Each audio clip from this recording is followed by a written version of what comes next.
First car's come around for a very quick qualifying session here around Circuit Ricardo Torbo. We're with Ed Haskell. We're going to ride on board with him. So he turns in for turn 1. Doesn't use so much of the curb on the outside. You can have 2 tyres on the green there, and you will still be allowed to get away with that. And go to turn 2, braking heavily. This is all about how you conserve the use of the curbs here. You don't want to have to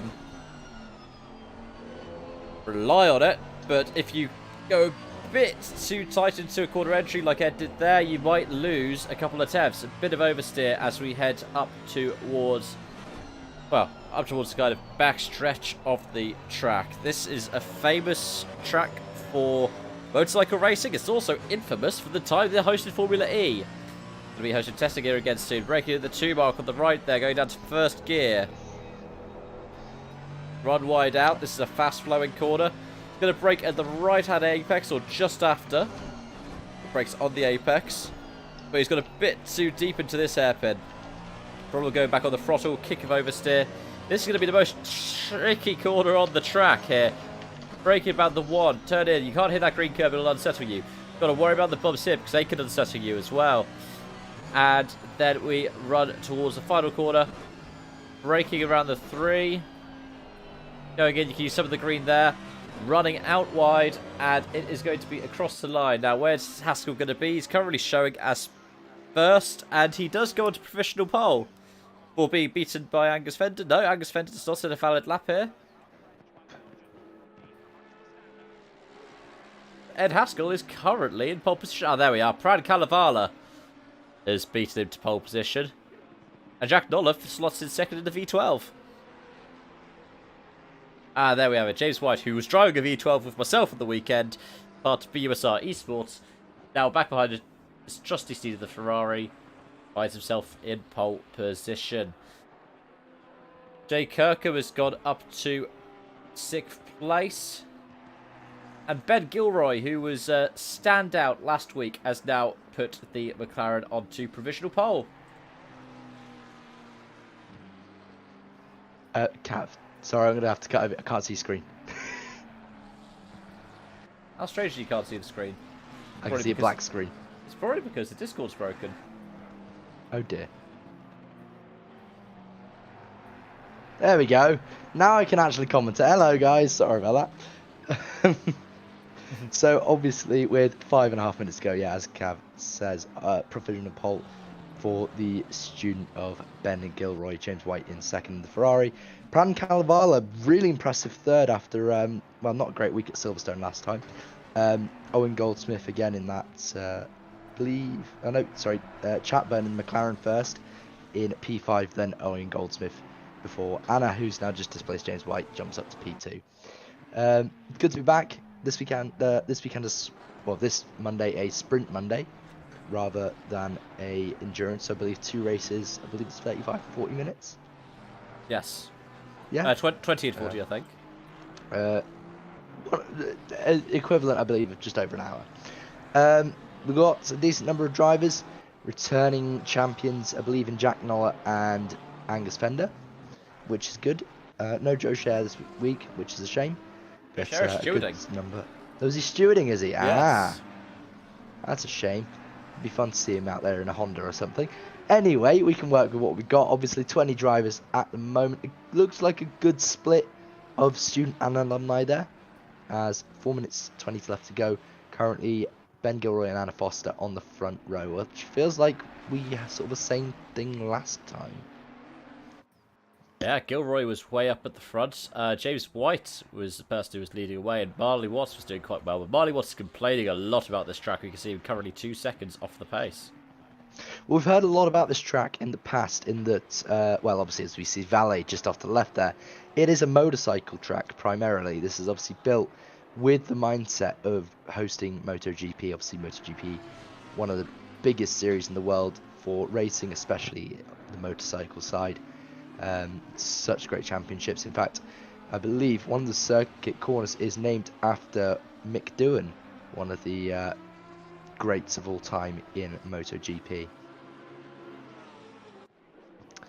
With 3.5 minutes left to go, it's Ben Gilroy and Anna Foster on the front row. Josh Lodge has made his way up to P3. He has dislodged James White up, who's now down to 4th place. It's currently a McLaren 1-2 followed by a Ferrari 3-4.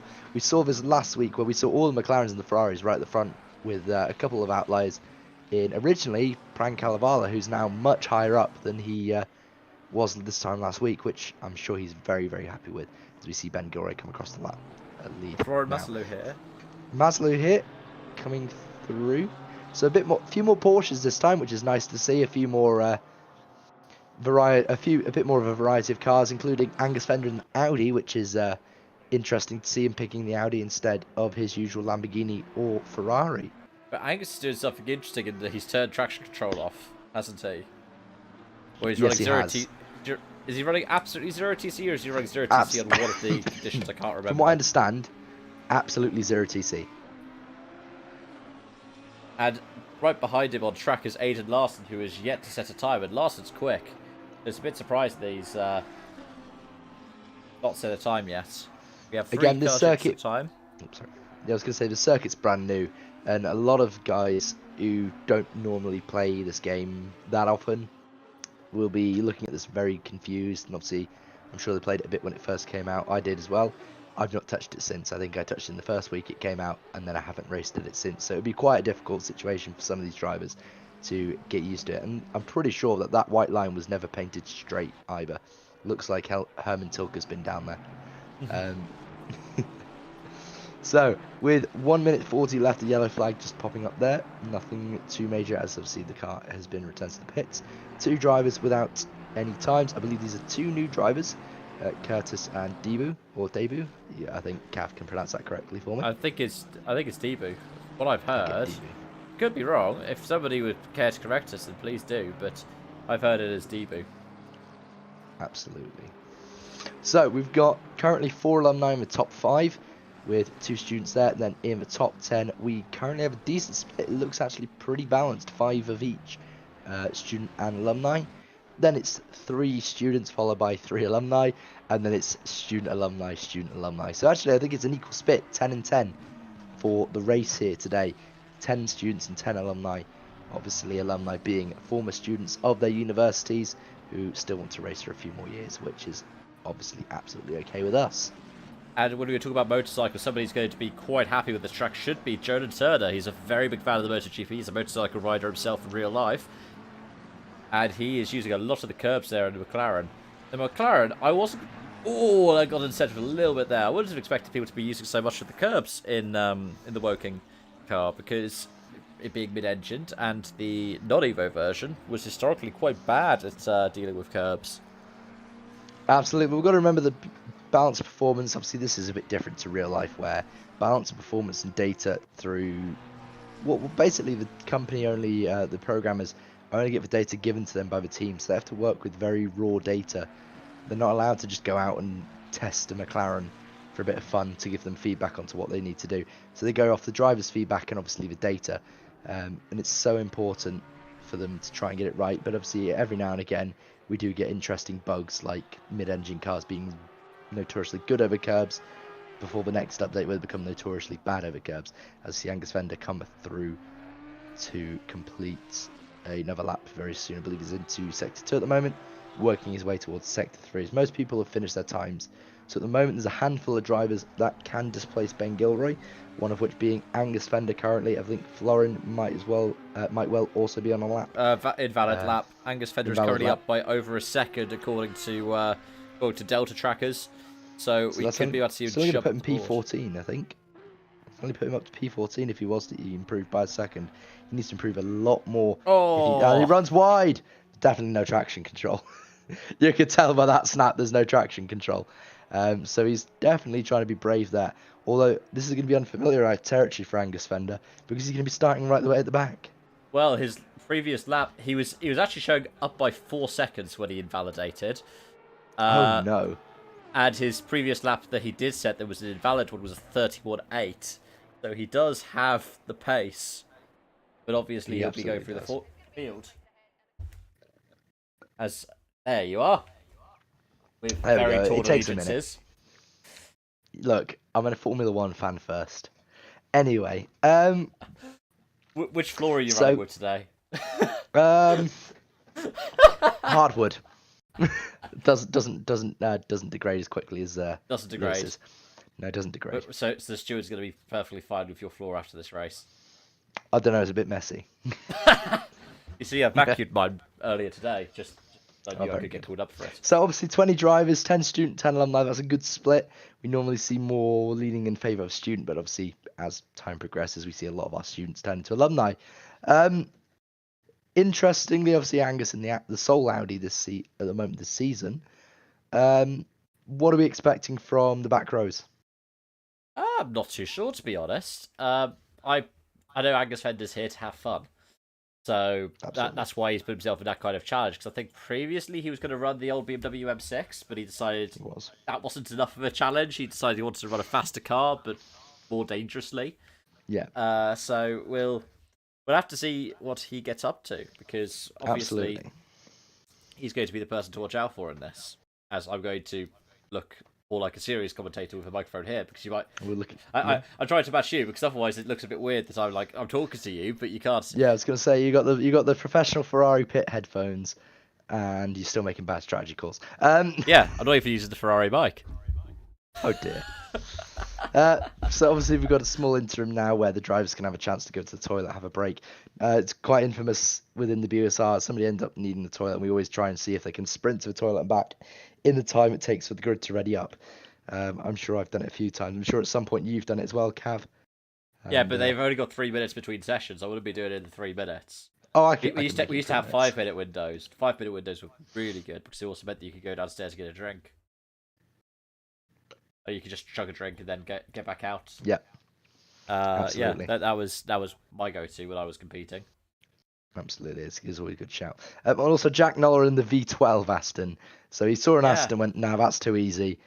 Threw a V12 motor in it, and he went back a decade. He loves that car, and I'm a bit disappointed that I used to be the person who was running like the sole V12, and now Noller's switched to the V12. It kind of takes away the thunder I had to be the only V12. It does a little bit. It does a little bit. However, it's good to see somebody in something different beyond the meta cars and the modern cars. Obviously, the good thing about ACC is we still have some of the classic cars. Obviously, we don't go right to the start of GT3, but we do have a good selection of historic Blancpain championship cars. There's even a writer. Gotta love a writer. Shame they couldn't put the Camaro in. What the old Camaro GT3 that you still see sometimes rock up in Australia? Yes, exactly that. Yeah, it's nice to have a variety of GT3s. I mean, you've got 3 different generations of Ferrari, of McLaren, of Audi, Lamborghini, and then the writer on top Porsche. of that. Yeah, 3 generations of Porsche. Yeah. And I think 2 generations. Quite a few double generations as well, so the Evo Bentley, kits for some of them. Mercedes, Bentley, Nissan, Mercedes.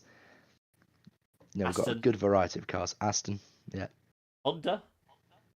Honda, I think the only one that's got a sole generation is the Lexus, isn't it? Yeah, but Lexus has been run forever. Yeah. And they've only just this year updated it, so as we are jumping out onto the grid, they're going to start their formation lap now. So we can see Ben Gilroy leading away from the grid, followed by Anna Foster, James White, Aidan Larson finally jumping up the board to what he would consider his correct position, currently P4, followed by Josh Lodge, Owen Goldsmith, Charlotte Perkins, Chatburn, Jonan Turner, Pran Calavala, and Jack Noller in 11th. Jake Kirkham in at P12, followed by Florin Maslou. Adam Benjamin, Stig in the 991 car, is out on circuit. Marley Watts, Sam Knight, Ed Haskell, Angus Fender, and Curtis are 19 runners. I believe we might have a 20th car. Yeah, if not, they've is disappeared. left the server by looks of things. Pardon me. Pardon me. So yeah, as we watch Marley Watts, who was really on pace last time round, going to struggle a little bit with this circuit again. Not every driver up to speed here. A lot of them have tested more than the others, as we see Ben Gilroy at the front currently in that 34 car. Gilroy was very unfortunate last week. Had qualified really well, and then ended up having issues where, well, lots of incidents, not of Gilroy's fault, put them back down the order, and yeah, the Durham driver has recovered. He has. Although let's see how his internet holds up, as Durham has that infamous internet situation. And I Although, think to be our fair, producer, sorry to interrupt, yeah, it's Adam, fine. I think our producer Doomskull has forgotten what account he signed into, because I see BUSR have said, yeah, he's now said wrong account, lol. Said, sad not to be racing tonight, but looks like he'll be fun to watch. And it will be fun to watch. They're about to line up for the start of the race. And you can see them going double file. Let's see, is there a race to get double filed back here? There is. Somebody goes round. Somebody goes round. That looked like Kirkham. And it's he's in the wall. Oh no. That's not very. As he jumps over the sausage curb, through Florin and into the wall. Yeah. Unfortunately, you cannot park there, sir, and you will be receiving a fine in the mail. Anyway, so who's got the wipers on? Yeah, Kirkham had the wipers on. We're putting away. But yeah, we've got the finish line that we're going near, but the timing line is the start line for this as well. So, 20 minutes, the first of 2 speed races, and we go green in Valencia. Gilroy gets away well, Foster also gets away well. But look at Goldsmith further back down the pack. Goldsmith has gotten away really well. They're almost going start, full wide. But he's going to be swamped by the McLarens. Sideways from somebody. Somebody was sideways up ahead. We've got a couple of cars. There's a lot of damage there. That looked like Aiden Larson. Larson spun around. There's a huge amount of contact there. So last start, again, another sprint race in Spain where we've had a huge amount of contact. Several cars involved. There's another car running off the circuit there, running back on. Adam Benjamin's probably very happy. He's, by the looks of it, scraped his way through. And he's going to make masses of positions there. So we're watching the times now. So Adam Benjamin jumping back through. Let's give it a second to shuffle through. And eventually it will shuffle the correct layout. Okay, now it looks like we're in the correct layout. So, Nola and Benjamin, the two Aston Martins, have worked their way up to 6th and 7th. Angus Fender down 14th. It looks like Larson got away okay, so it must have been Sam Knight who was caught up in the incident. It was a purple and Haskell as well, and Turner.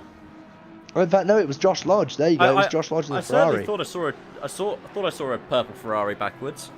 I thought it was a purple Lamborghini, I won't lie. Yeah, there's Dollar way up the order there, P6. Somewhere where that V12 is not supposed to be, I think. Angus Fender has... Oh, you see them going 2 by 2 almost into the final corner into Campos. That is... They are going 3 wide. Trying to slipstream. They're going to have a little bit of a draft pack going on here. Look at this draft pack going on. There's bumper to bumper drafting going on there. 4 wide, now 5 wide. Angus Fender's going to hug that inside line, try and find his way through. He's going to tuck in. He's going to gain a couple positions there from that looked to be Kirkham. One of them. And Curtis, also Curtis off. Curtis has just flown and off Kirkham. Hit into Kirkham. Huge contact there. Huge contact. That's going to be looked at the stewards probably in a... I would definitely call it a good view anyway. So we'll see what they come out with very soon. However, look at this few incidents very early on. Oh, and it's that Charlotte getting loose. Chapman's had to react. Oh wow, who was that he's trying to avoid? That was Turner. The blue one, Charlotte. And oh look, Chapman and Turner have contact, and Curtis is involved as well. Curtis is the older spec of Porsche here. You have 991s and 992s. And they... Oh my god! It's all handbags early. All these handbags really early. Hopefully they settle themselves down now. But I can guarantee that Alexa will not be very happy with the standards so far. In fact, she's already putting down an incident. 76 and 129 is currently being investigated. So and that would be on Massaly with the newer Porsche. That is Aiden Larson and 76 of Josh Lodge. So that could be interesting because that was the incident that kicked off everything. Meanwhile, there's another incident for poor Charlotte Perkins. She must have got off into the gravel. I don't know if that's involved any contact. But we have to get back towards the front where we see action going on. Cannavale jumps on the straight there. And is that Lodge having recovered to P12? What is now the next target for Angus Fender? He is, as Angus is really working that car well. He's going to try and make his way up as high as he can. I believe there is... I don't know if it's the second server that they've got to get into for race 2. But I think there's something slightly different about the second race, isn't there? Yes, it's a longer race. It's 40 minutes with a mandatory Oh, it's pit just stop. longer. It's just longer. Mandatory I pit didn't know if stop. there was anything extra. Okay. So this one's got an optional pit stop, which you really don't want to take, but you got a mandatory pit stop in the second one. 25 seconds you have to be stopped. If you change tyres, it's 30, so it might open up some strategy. But here we have Watson Fender. Look What's at this. trying to defender on the outside, looking down the inside. Angus goes through quite an easy move there.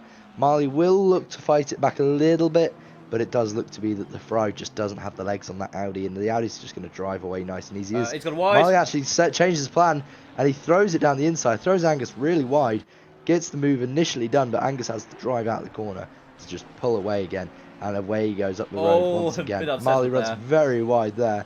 So that bit, obviously, a notorious bit to probably unsettle a lot of the mid-engine cars because there's so many bumps over that exit. Wow. I think we've forgotten the fact that the top three have really taken off there, and Foster is having to defend from White.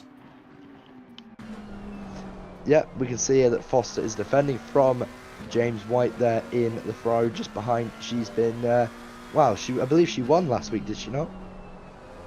I think she picked up... or a P2? I know she picked up the alumni class win, correct? I think so. Let's have a look. One moment. Yeah, it was class win. James White overall. And hang on, anyway, Larson's got a 5-second penalty. Aiden Larson has a 5-second penalty. Let's have a look. Causing collision, and let's see what the students' notes are. 129 does not leave adequate racing room and attempts to push car 76 onto the Astro, causing contact, and obviously, subsequently, a larger incident started to unfold as time went on. Now we see Jack Noller on the back of Owen Goldsmith. That V12 really starting to sing now as they come in later into the race here. Adam Benjamin under attack from a good mate of his, Angus Fender now. Angus going to try and make his way around the Rev Sport International car with his lovely rocket-inspired Fender Broad livery made by one of our own Alexa. And here we are. He looks down the inside, and it's going to be a carbon copy move almost of what he did to Marley. Looks down the inside of a tight corner and gets the drive out of the corner, and there you go, up into 7th place for the AFR man. Benjamin's going for the slipstream here, and runs out of legs in the Aston Martin. Absolutely, that Audi just seems to be on a different level of speed as the new patches have come out. And then Noller, stablemate with Oxford Brookes alumni, still trying to get past this BMW. He is, he's struggling. He's struggling, but that also just shows the attests to how well Owen Goldsmith has come forward in his. Oh, was that Turner off in the gravel? Career. Turner looked like he might have been a bit wide there, but seemed okay. He's carried on okay, so we'll continue as if we never saw anything. Chapman and Nodge are going to do some battling. They are behind Fran Calavala. They are absolutely, as you can see, that is Chapman just up on the rear tail of the Ferrari ahead. Jonah Turner seems to be closing the gap a little bit as well. So it's going to give him a great opportunity now to try and capitalise on this battle by getting closer each lap. And again, this sprint race now is obviously going to be all about trying to get the positions done early. Endurance races are more about trying to preserve the long game and make your overtakes matter. Here we have Marley Watts is going to try and get past his Rev Sport stablemate of Adam Benjamin.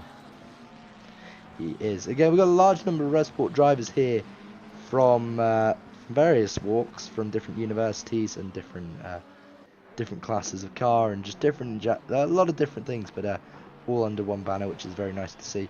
As you see Josh Lodge right on the rear tail here. Well, sorry, I say that. He's got two McLarens on his rear tail, as the McLarens are trying to find their way through here. Both Chapman and Turner, students as opposed to alumni. So although this won't really matter for their overall championship. Oh, Watts around the outside, and position gained pretty quickly as Adam is going to try and defend on the inside.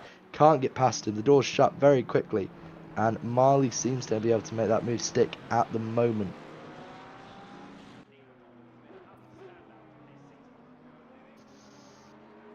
Yeah, but a lot of racing here. Dive back. He goes deep. That move Runs is a done. bit deep, Here and we that's go. going to give him. Here we go. So there goes Chatburn through on Lodge, and Jonan almost collects the rear of Josh's Ferrari. Luckily avoids contact and continues racing. We've got. Oh, how? That's Cannavale Oh, it's off. Marley. That's for It's Cannavale. Cannavale. Yeah, it's Cannavale. Yeah. It's another Rev Sport driver off as Marley pushes him wide. Sorry, Jonan pushes him wide, and they're going to now fight for a position there. That is for their championship positions, as again Jonah pushes Pran off a little bit there. 30-second time penalty for Pranav Kalevala coming up very Josh Lodge soon. DT. Josh Lodge has got a DT for track limits, so he's going to have to come in and serve that. In fact, there you go, he comes in now to serve it. He knows that it's not an endurance race, it's not going to be worth waiting it out. He needs to just come in. It's been upgraded to a stop go 10. Pranav Kalavala's incident has been upgraded. So I can't remember what he did, but the steward's obviously taking a grim view to the incident.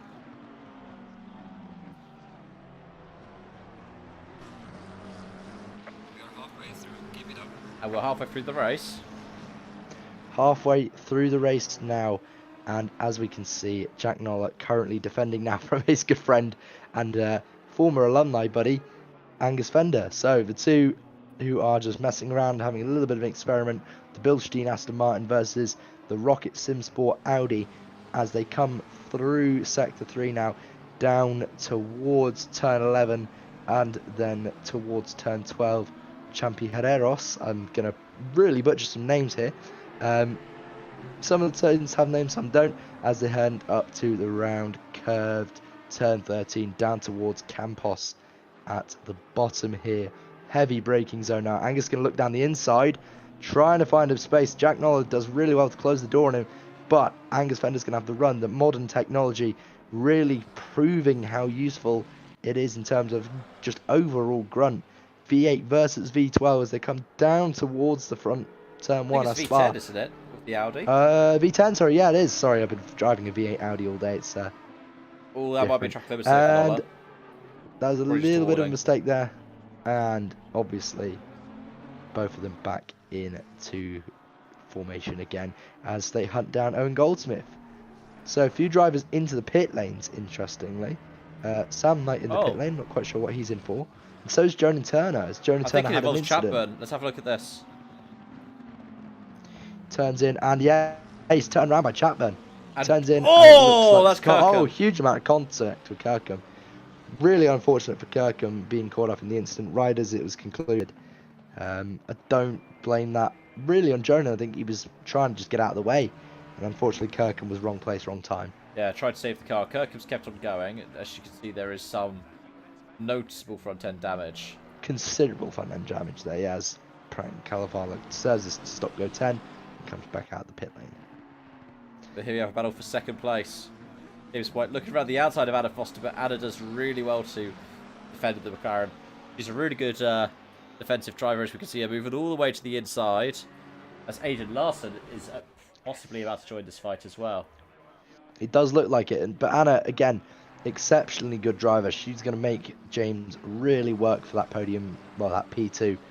I'm sure this McLaren. Meanwhile, Angus Fender fastest lap. Angus Fender fastest lap, which, yeah, not surprised. He really is pushing that Audi now. You can guarantee something in his head's probably switched, and the traction controls probably come back on, and he's really pushing for it now. There you go, down the inside he goes, and away he goes. That looks to me like he's made another position. He's now chasing down the front four. Next on his list will be Aidan Larson, who has a 5-second penalty for his contact earlier on. Meanwhile, Jonan Turner is still in the pits. Unfortunate end to the race here, but hey, we get a second race. Absolutely. And also another incident for car 16. That is Ruben Curtis. Car 16 given a 5-second time penalty for his incident on turn 1. Not turn 1, sorry, lap 1. And that was with Jay Kirkham. Here we go. Another battle here between Foster and White. Another Foster White battle going on here. This thing's been raging for a while. Aidan Larson has really closed up on the back of these guys. Might be sniffing a chance for a podium so long as he can get past and then try and build a gap. To be fair, Gilroy, who I'm pretty sure the last time round, really pulled a gap. Hasn't managed to pull much of a gap this time. So it looks to be that this circuit not really favouring the opportunities to get away as much as some of the other circuits. Both of the drivers there in second and third run wide. Probably another warning to add to their tally so far. Yeah, meanwhile, Owen Goldsmith is got some company in front with Angus Fender and behind with Jack Noller, and is currently improving on his time.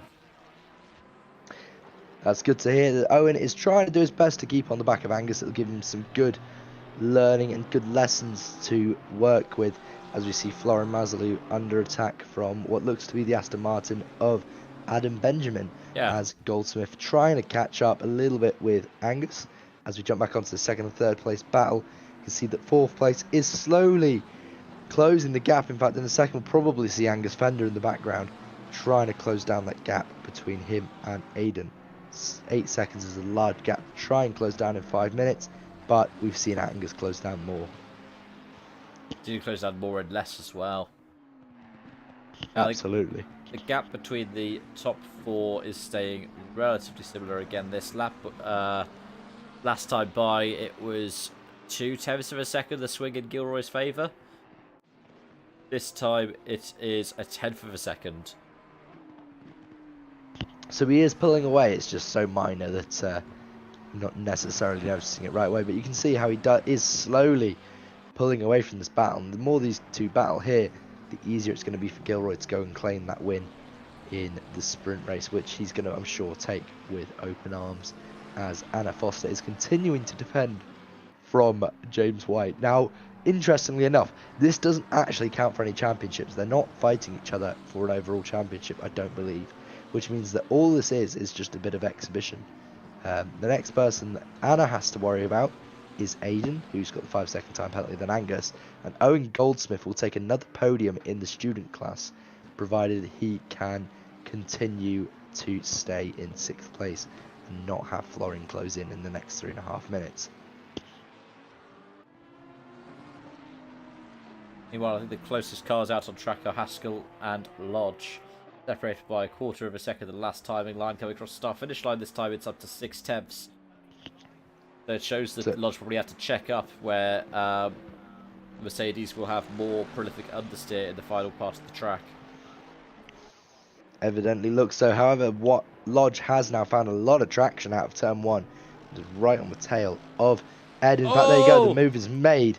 So our podium sitter from race round 1 is now much further down the order than I'm sure he'd like to be, as Anna Foster is continuing to defend from James White. But the Lamborghini is caught up massively, and just in the background, there is Angus Fender. So it could well be a 4-person battle for the podium right at the very end of this race. In fact, probably with 1 lap to go, we could see Angus right in the back, as he's closed over a second in that last lap. Yeah, and that was a bit cheeky there by Anna. Just about managed to pull off the 2 moves, like one to defend and then one to move back onto the racing line without any kind of overlap from James there, pushing it to the very limit. Absolutely. Well, we have a 15-second time penalty for Jonan Turner for failure to hold brakes. Now, that incident that we originally deemed wasn't a serious situation has been upgraded to a penalty by the stewards. It was probably because the stewards might have seen an input where he lifted off the brakes as he was spinning. Obviously, we all try to do the best that we can to protect the car, but yeah, it's one of those things that's unfortunate because it's not like with any of these incidents, they are all accidents. There's nobody going out there and deliberately doing things like that. Yeah, as James White is finally looking for a move around the outside of Anna Foster. It's going to be a really brave move if he makes that. In fact, he might actually make that. He got a lot more traction out, but he doesn't this time. Anna does defend a little bit more as the Lamborghini right behind the Ferrari and the McLaren now. So it's going to be a 3-way fight here. I'm hoping we see something similar to this time next year at Le Mans, as we see a massive move around the outside again from James. James is trying to find as much space as he can. Anna giving him just enough space to continue to race alongside, but she doesn't want to concede any positions. Aiden now right at the back. It's going to be a three-way scrap here for the final podium position. This will be the last lap, in fact. We won't get another lap on top of this, I don't think. You reckon? Yeah, Gilroy's got enough of an advantage. He's got 1 minute left of the time. They're currently 40 seconds into the lap. So they should might be well do one then. more lap. And a little bit of contact there. But that's going to really benefit Larson, who's looking at a move on white. He's going to look down the inside. He's going to really I think he's going to send it. He is going to send it. He isn't. Oh, no, and James goes white, off. runs wide. Takes out the marker board. That's Takes going out the to marker open up board. room for Angus Fender, potentially. No. Angus Fender, here he comes. There he is. In fact, he's going to get right up to the back of this battle. So he might get one more opportunity to really get involved in this battle and see if he can take a podium place away from one of these three drivers. Obviously on the podium already for the alumni class, but he'll want that overall podium as well. Angus doesn't do things in halves.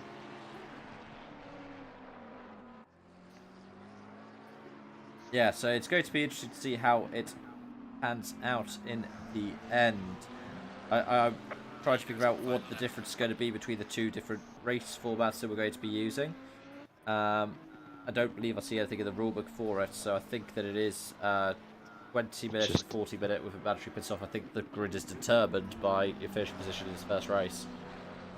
Well, in that case, that's really good. It would give Angus a lot of opportunity to try and make up for the positions that he's lost due to bad qualifying.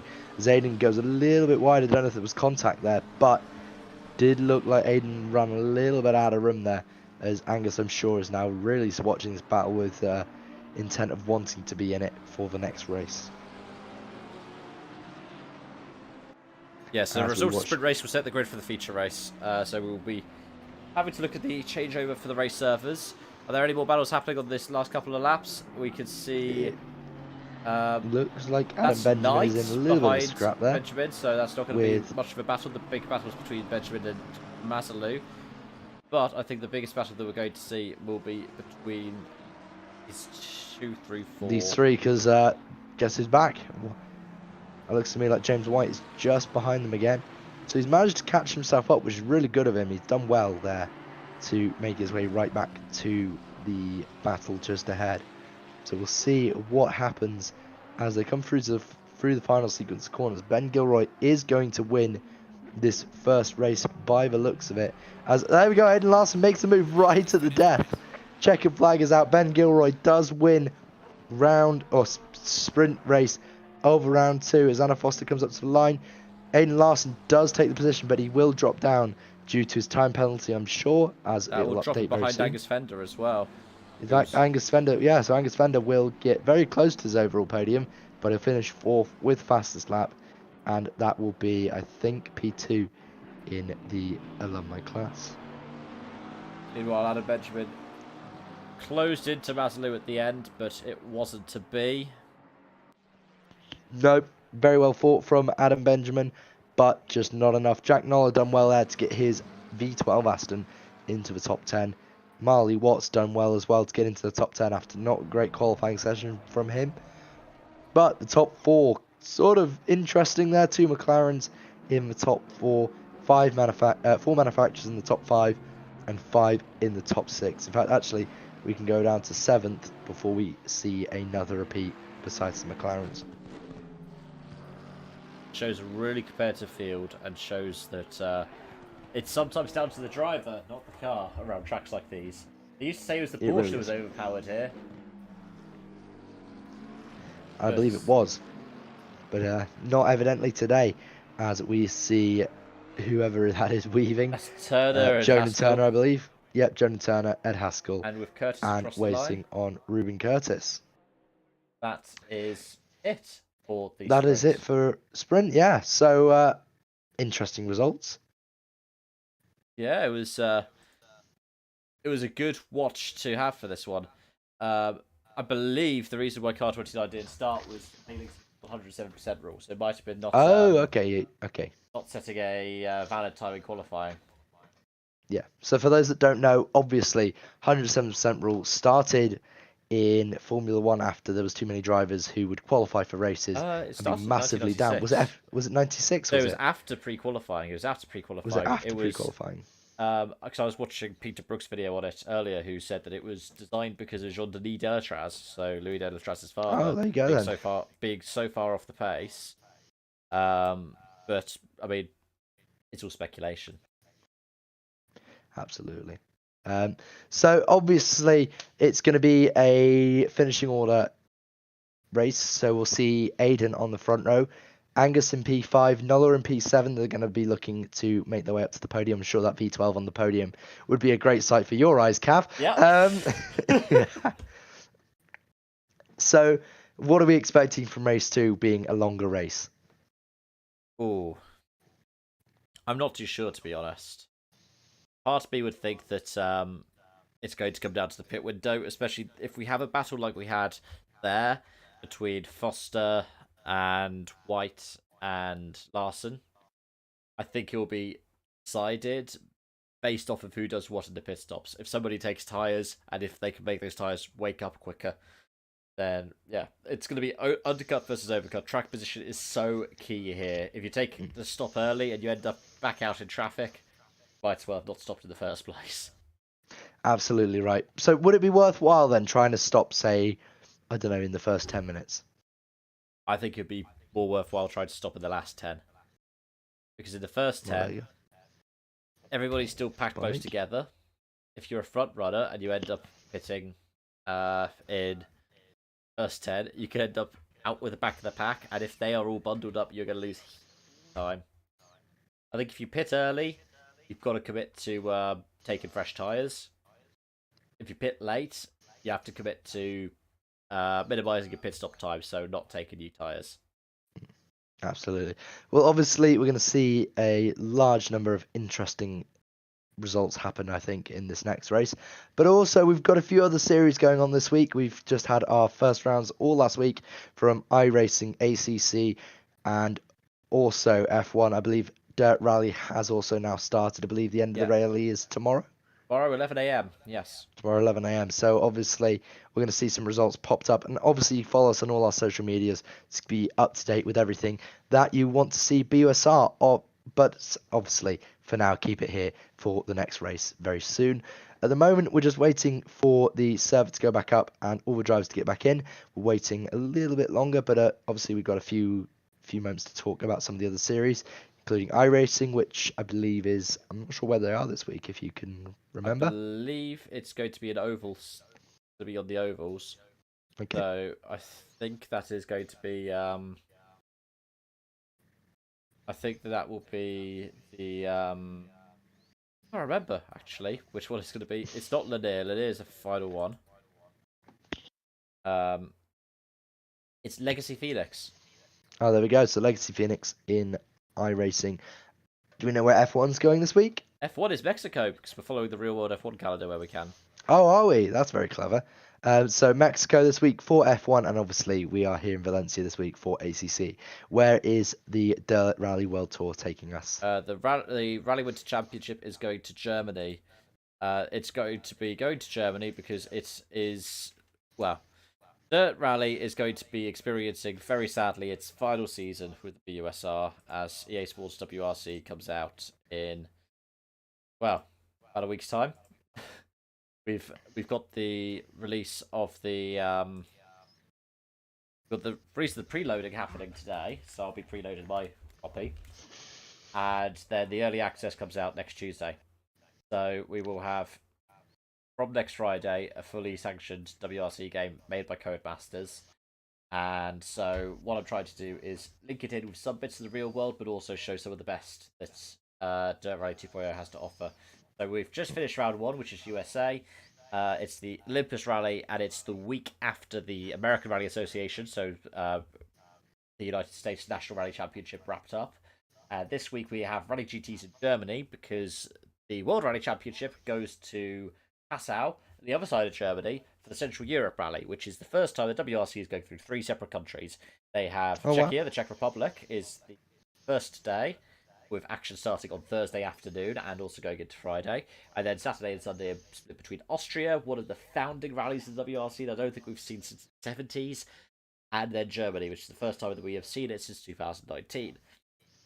Then we have Wales, because I believe, sadly, there's a clash this weekend, and the Cambrian Rally is, I think it's a Cambrian Rally that's based out of up in Llandudno, so your neck of the woods in North Wales.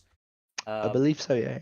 I think that's also this weekend. So next week we'll be heading to Wales to Group A cars, and then yeah, it will be a sort of tour of the things that we are going to be missing in WRC. Absolutely. Argentina, for Absolutely. example. Wales will be a sad miss, Yeah, especially as a Welshman. I'm going to be very sad. and the United States. Oh, that one, I can live with that. Well, our current leader, Doomskull, definitely can't live with that. He's reigning champion, and yeah, very much loves the American round. Yeah, we was having a quick look at some of the messages on the live stream chat, obviously. Ed Haskell. Not yeah, Ed Haskell. I don't like this track. Ben Knight, obviously cheering on, I believe, brother, son, somebody, a relative of Sam's. Dirk doing Dirk things. Advocating for It's Ben Gilroy, absolutely, fellow and driver, because I believe Dirk decided delivery for it. yeah, I think that yeah, that was last week when he had a black livery and he was very upset about it. And obviously Doomskull being Doomskull and just making jokes the entire time. So we've got not long now till they change over to the race. I believe the session is already up. So we'll wait and see. As soon as we get something up, we can give you some commentary on something. I believe we will have 18 cars taking the start. So Pran Kalevala, the reason why he retired from the first race was issues with the laptop. Apparently the laptop froze in turn 2, which is Kalevala got involved in, and the stop go 10 penalty. And then later on had issues with game freezes, which is why we saw him going wide in the middle of the circuit at some point, because yeah, he's just had a really unfortunate time, Pran. He was running one of the BUSR esports entries in the Williams Gaming Club launch event on Saturday. Got bullied quite a lot, both in the wet and then even when it turned dry in the Ferrari 296 GT3. Got bullied pretty much out of the server by some of the over-aggressive driving that's happening between some of the competitors. And myself and James White in the V12 Vantage were on the receiving end of it as soon as Pran left, so it felt like some people were definitely out to get the BUSR. Well, we're just that good. I think that's just all it is. Jealousy, that's what it is. Absolutely, it's absolutely jealousy, and definitely not us shaming Baldwin so that people don't like us. Wow. So, Here we go. Here we go. We've got about 5 seconds left in the free practice session. They have been asked not to go out on track, so the free practice session got overrun. And just like that, they are onto the grid, and it's 2.5 minutes for them to get ready. Very good. So obviously we've got a large number of cars out on the grid still. 18 cars. There's plenty of cars to hopefully provide continuous action. So we'll be waiting to see how that all unfolds. Obviously, it's going to be interesting with a lot of new racing games coming out, and I think that was something I saw a video. I need to watch it later, but a video just came out recently. A large number of racing games coming out over this winter. Obviously, we have Motorsport Games' final attempt at staying alive with Le Mans Ultimate. We have AC2 potentially going to rear its head up over winter with some more trailers, maybe some more gameplay, which would be nice. Or maybe any gameplay would be nice at the moment. So we just know what we're getting. Obviously, we've had Forza Motorsport come out in the recent times, which has been mixed reviews. Yeah. Dirt Rally coming out within the next couple of weeks now. A lot of people excited, especially Cav. What else have we got coming out? I think we've got a few more games coming out over this winter. Yes, we're going to have more updates to a lot of other games as well. So iRacing will have its 2024 season launch in December. R Factor 2 is about to launch its online candidate. Well, it's currently in a kind of beta stage. It's online candidate that's to rival with iRacing. Looks really interesting about how that's going to pan out. I think they've had over 1,000 people sign up. There should be more information about the infamous Rennsport coming up soon as well. And we've had more reveals for GT Revival. Ian Bell, the brains behind Project Cars 1 and 2, and also somebody who worked on the old GTR games, working on this title. And I believe that is going to be Unreal Engine 5. I think WRC is in Unreal 4, from what I've heard. It might be an Unreal 5. Yeah. AC2, I believe, is going to be using the Unreal Engine, much like ACC It, does. no, believe it or Not. not, it's going to be using a standalone. It's going to be using a standalone engine. And of course, Le Mans Ultimate will be based off of the Studio 397 R Factor 2 engine, which is a tried and tested solution. Allegedly more tried and tested than people would think. Again, allegedly, not been proven in a court of law. Yeah, let's not talk about that one. Although I do have a funny story about Ian Bell before we go on to onto the race. I once almost got kicked out of the Project Cars Discord after arguing with Ian Bell on the general chat for the reasons of Project Cars 3. So really simple. When the Project Cars release, like 3 release launched, I was really excited. I thought, we're finally going to get all the things they promised. No pit stops, no time, no pit stops and driver changing, none of that, and it became an arcade game. And Ian Bell and I got into a heated argument in which I went on a daily basis for a week of hashtag where are the pit stops. Anyway, speaking of pit stops, we're into the pit stop race. 45 minutes on the clock there, as we can see Ben Gilroy leading away, Anna Foster, James White, Angus Fender, who did inherit P4 after Aidan Larson was demoted from his podium position. Owen Goldsmith in P6, Jack Nolan, Marley Watts, Florian Maslou and Adam Benjamin make up our top 10. Chapburn, Kirkham, Perkins, Lodge, Haskell our top 15. Curtis, Knight and Joan and Turner rounding out our 18 runners. The Turner's going to have a lot to do here. Starting from the very back of the grid. In a very similar situation to what Angus Fender found himself in race 1, but with, 2.25 times, well, yeah, 2.25 times the race length. A bit more time to make up some ground, and Jonathan Turner is a very capable GT racer. As well as other things, I believe that he got a win in Petit Le Mans, alongside Peter Stadler and Marley Watts. He did.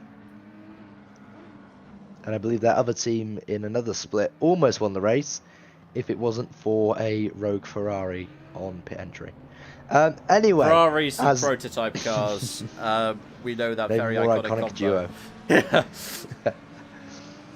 So as they make their way towards Sector 3, where they're about to go 2 by 2 here, there you go. That little indication. You can see everybody racing now to get to their grid spots. In fact, there you go. The 2 Aston Martins merge together briefly to get up to their correct pit stops as they break.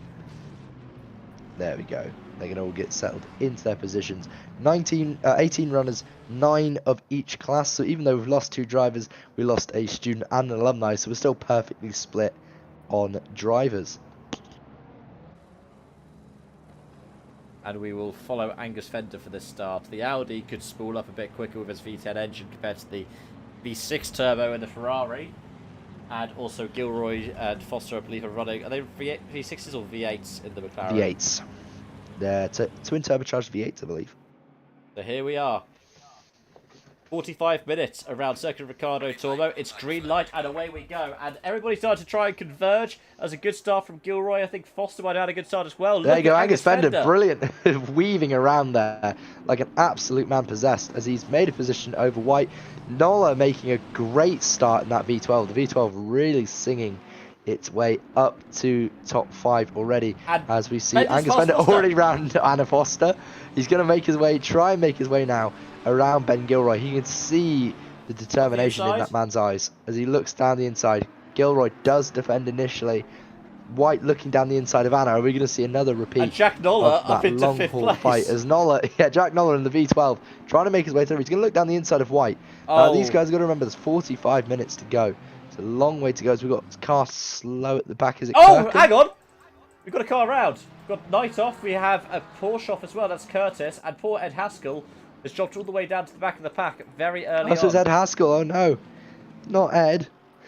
So we've got a few incidents there. Jonathan Turner has done exactly what he needed to do. He's gained 4 positions already by just staying out of trouble. Angus Fender now trying to make his way around Ben Gilroy here as they make their way down towards Sector 3 through turn 12, towards turn 13 now, down towards Adrian Campos, the last corner of the circuit before they make that long run down to turn 1. And Angus Fender is very happy because he was very nearly in this commentary booth this evening. However, as I was the producer, I said, Angus, do you want to have a run at this? And he was like, are you sure? He sounded like a very excited puppy when I was talking to him earlier. And here we go. Always is when he's racing. He looks around the outside again. He's going to then try and run his car right down. I think he's going to dive out late. There you go. Dives out last second. Gets Gilroy to cover it off. And now he's going to try and see if he can get a nice bit of a run out towards turn 4 and 5 now as they come down towards it. As there's contact, Jordan Turner. The 3 Rev Sport cars all colliding with each other. Jordan Turner, Marley Watts and Adam Benjamin all having a little bit of contact there. Bear in mind that Jordan Turner isn't even fighting these guys in his championship. He's just trying to stay out of the way.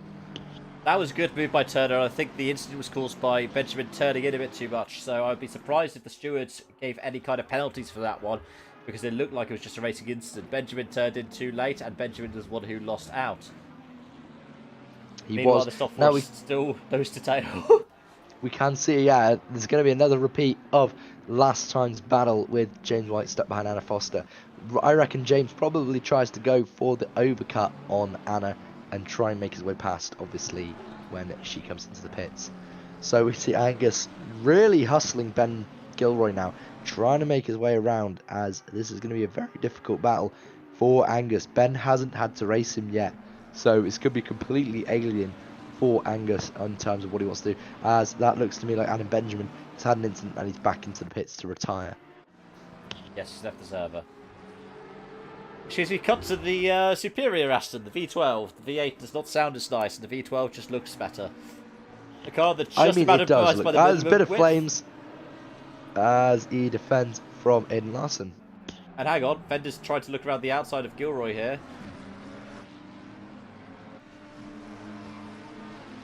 And there we go, he's going to do the best he can. He's going to try and keep it going, but it's going to be very difficult to manage. Oh, here we go, here's the move for the lead. Move for the lead as Angus Fender makes his way around. He's going to squeeze Ben Gilroy. There's a bit of contact there. Angus tries to fight his way around. Gilroy's going to push his way back through. They're going to come down towards the back straight here, towards Curva de la Afición, which is turn 7 as they come through there. Gilroy makes his way as Angus makes contact then again. Anna Foster's going to make her way down the inside. She's going to make a position back up on Angus Fender. Angus now losing a position because of this battle. Meanwhile, Chatburn's through on Goldsmith, so I don't know if something's gone wrong for Owen there. Yeah, here we have Marley Watts and Josh Lodge. I believe both Rev Sport drivers, both in the Ferrari. The only 2 Rev Sport Ferraris left because Fran Calavano's not been able to start due to laptop issues. And yeah, Angus Fender is now going to be trying to, well, make back up that second place for challenging for the lead again. But with this circuit being as much about track position, I don't think that's going to be as easily said as done. And here we have Ed Haskell coming out of the pits into the middle of this battle. As we see Goldsmith and Chatburn battling away to turn 1. Haskell is going to be on the outside. What's going to happen with Jack Noller? Oh, he's just about had to avoid it. They're going 3 wide. Avoided. Aiden's going to look around the outside here. Haskell takes to the outside of the track. And now he's got another around the outside. He's going to go down the inside. That looks like Aiden was going to make the move down the inside. He's going to be stuck on the outside now. So Noller really having to defend in that V12. And Goldsmith's V12 through obviously on not having legs. And yet Goldsmith makes that position back onto the podium for student drivers. Charlotte Perkins trying to make her way through. There's Chatburn trying to make another move on Goldsmith. This is fantastic racing. This is exactly what you want to see when you're looking at the BUSR. Got them side by side, 2 students side by side. There's another student who's a lap behind in front of them. And of course Haskell doesn't have to get out of their way. So he does let Chatburn through. Goldsmith's held up. I mean, he doesn't, but blue flags do still need to be respected within reason, obviously. He's not fighting these guys right now. He can come back to that battle at a later date as he sees everybody just filter through. He's better off just sticking to the back of this pack and just trying to pick off people as and when. As Adam Benjamin gets a 10-second penalty. Obviously, he's not in the server, but he gets a 10-second time penalty. And looks like he's getting a second one for another collision. As Jack Noller tries to hold it around the outside, it looks like the Lamborghini's finally going to make its way through. That V10 power is going to try and make its way a bit further down. Meanwhile, we have a battle again for second place. Angus Fender decides to use one of his track limits warnings to try and pass Anna Foster. He moved all the way to the Look around the outside. inside, and he's going to then dive down the inside. There we go. Angus Fender trying to look for the move. Can't get the nose in on the inside there. And as he makes his way around the outside, over to the right again, and gonna see if he can make his way around the pink and black car of Anna Foster, as Owen Goldsmith currently now back down to 4th place after Chatburn has made his way through. It looks to be that he's struggling a little bit of his pace there. As Jonah Turner looks for a move down the inside of Charlotte Perkins. It looks to be that Charlotte is going to have to be forced out wide to make the move stick. She's still going to hold it around the outside. Jonah's got to be really brave and late on the brakes here to outbrake Charlotte. Charlotte's going to really leave her braking late.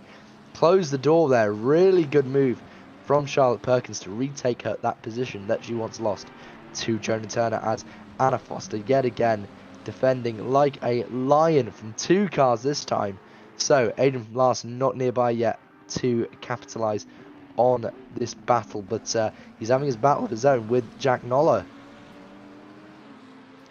Yeah, you can just about hear that V12 screaming in the background.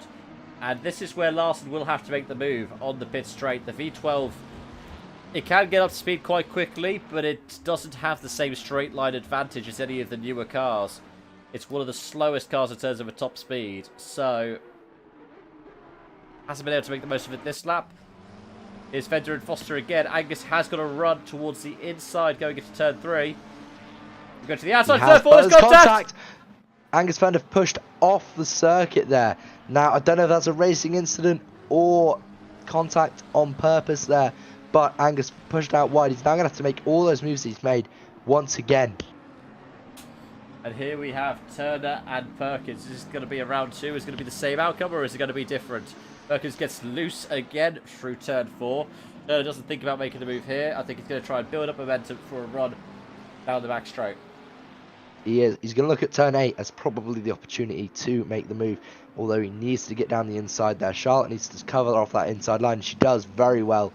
Jonah Turner now going to wait and see if he can make his way around. Charlotte once again snappy, really snappy on the car there. And it's turned up the inside. It's slightly different as he goes down the inside now. Position could be gained here by Jonah Turner as they go past the long lap penalty corner. And now also known as 10-11. Marley Watts is going to probably look to do the same thing here now.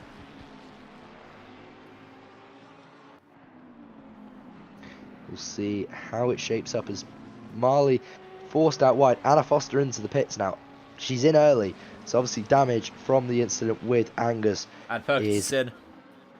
Yep, Perkins in. So we're going to have a fair few drivers coming into the pits now to try and complete early stops. Could be quite interesting to see how this goes on. Instance between 42.991 and 73, no further action. Just a racing incident. That was the one that we saw with Turner go through on Benjamin. And causing a collision for car number 152. Florin Masalou warned for his contact with Jake. 151's got a penalty by looks of things as well. 151 has got a 15-second time penalty. I don't know what from though. There is no time penalty on here. Oh, here we go. Failure to hold brakes on race 2. Was that not race 1 that was? No, failure to hold brakes race 1 was Jonah Turner, which was an incident with the 151. With Jay Kirkham. Yeah. So yeah, 151 having an incident with Ed Haskell, causing him to drop to the back.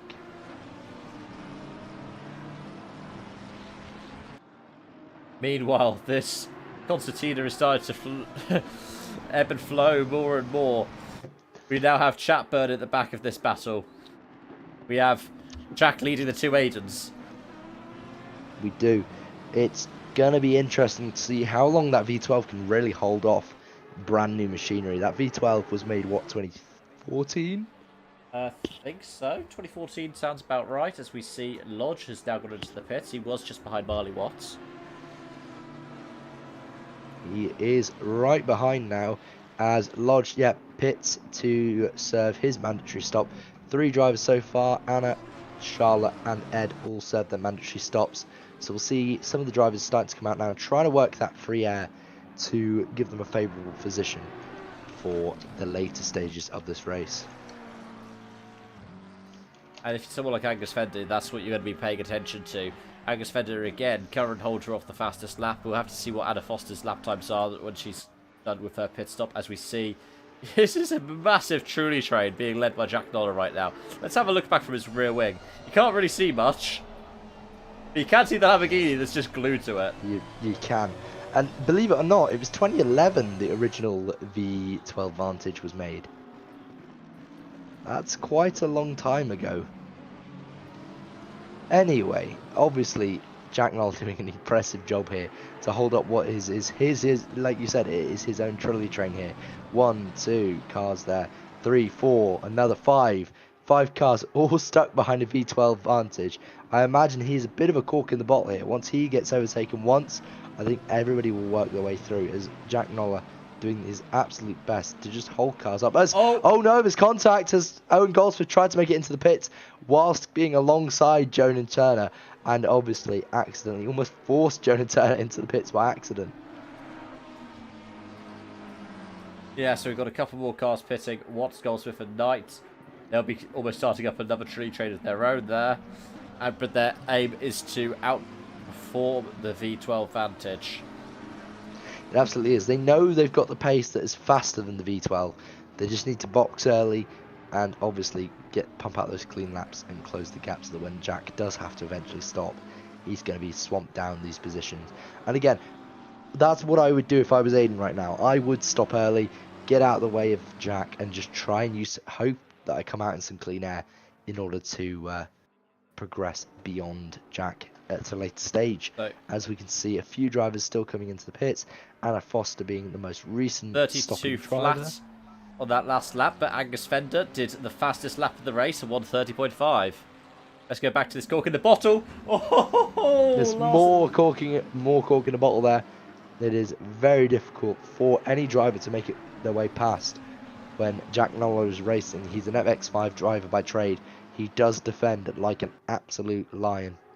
And he understands how slipstream battles work as well as a result. Yeah, let's have a look at what happens down the pit straight this time. Will there be enough for the run for the Lamborghini? No, he goes into the pits. Nobody else follows. He's probably listening to the stream by the sounds of it. By the looks of it, he's listening to the stream and he's going to see if our strategy pays off. I'm sure if he's finished on the podium, we can go and ask him the same thing. So as we can see, 30 minutes to go. Currently Ben Gilroy, followed by Angus Fender, James White, Jack Noller, Aidan Chatburn, Jonan Turner, Aidan Larson in the pits currently, Jay Kirkham in P8, Florian Mazzalou and Ruben Curtis are top 10. Anna Foster, the first of our stopping drivers, followed by Marley Watts, Owen Goldsmith, Charlotte Perkins, Sam Knight, Josh Lodge and Ed Haskell are 17 runners. We've lost Stig or Adam Benjamin due to various means, also contact I believe, and he'd had enough and he quit. We also lost Pranav Kalevala earlier on to technical issues, and obviously we lost another Porsche as well in, I believe, Badu. Yeah. Or for unknown reasons. I'm sure we can find out later on for you guys. Now, here's going to be an interesting thing for Angus Fender. He's caught up to Ben Gilroy. He's a second lap faster than Ben Gilroy. Ben Gilroy's got lap traffic. Does he go to the pits? He does! He ducks. That's very clever from Angus Fender. In fact, that looks to be, believe it or not, I think that's Aiden. Is that Aiden or is that... No, that is Aiden. No, it's not Aiden. It's Sam Knight. Oh, it's not. It's Sam. It's Sam. Okay.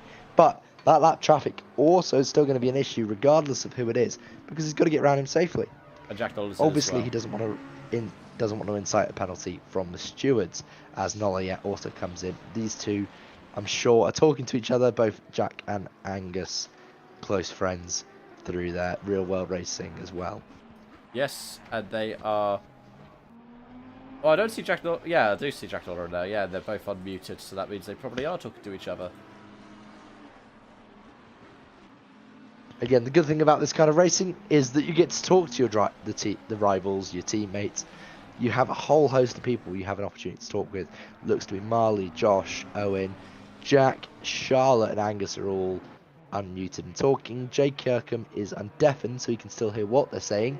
but we also have 4 drivers in there that are deafened, so they can't hear a single thing that's going on. Someone's taken out the pit exit board, but that's fine. Angus Fender comes out very clearly ahead of Anna Foster. And Jack Noller is going to be rolling. An absolute blinder. He's out the box. Where is Anna? She passed. She's already clear, but she was clear of well Noller anyway. But Noller Yeah. has cleared. Has he cleared Aiden? Cleared Marley Watts. So anybody who was trying to. In fact, he's also cleared Aiden. So Aiden, who tried to do the undercut on him, hasn't paid off because Noller's stopped earlier than I'm sure Aiden would have liked. I think he would have hoped that maybe a lap or 2 later would have put the difference between him and Noller to bed, and he'd have been able to overtake without the issues of an overtake on track. So Ben Gilroy yet to stop, Ruben Curtis yet to stop. Angus Fender really jumped a large number of traffic. Anna Foster has been given a 5-second penalty. Yes. I'm not sure what she's been given a 5-second penalty for, but she's been given one anyway. Maybe they don't like the colour of her car. Anyway, I'm sure we'll get the document updated very soon. Could that be for the contact in which Fender ended up after the gravel trap? I would imagine so, although the stewards need to update that so that we can see what's going on. Angus Fender, meanwhile, trying to do his best to hunt down the cars that have yet to stop. I'm sure that if he knows that if he gets close to these guys, he's got a shot at the overall win here, as it's currently students leading the top 6. It's the first time this season we've seen not a single alumni in the top 6. Obviously, all the students are yet to stop. In fact, it is only students that haven't stopped yet. All the alumni have now stopped. Even then, 2 of the students have stopped. Ed Haskell, who unfortunately had to stop on lap 1 because of the damage sustained in, I believe, the second corner of the race. And the same, Owen Goldsmith has also stopped. But then these are the 2 more experienced students. To see Curtis has dropped down the order.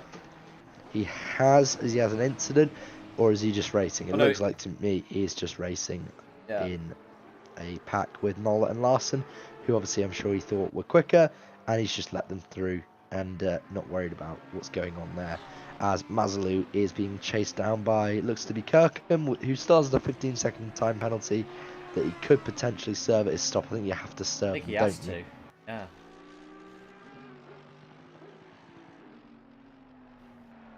Now Angus Fender, this is going to be the response. Foster's first flying lap after a pit stop was a 32. Angus Fender, 31 flat. Again, we're talking about 2 different levels of driver here, though. Obviously, Anna, a very accomplished sim racer in her own right.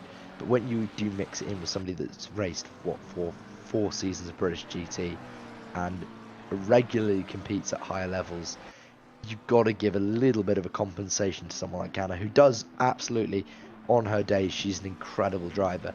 But Angus just can pull out form time and time again.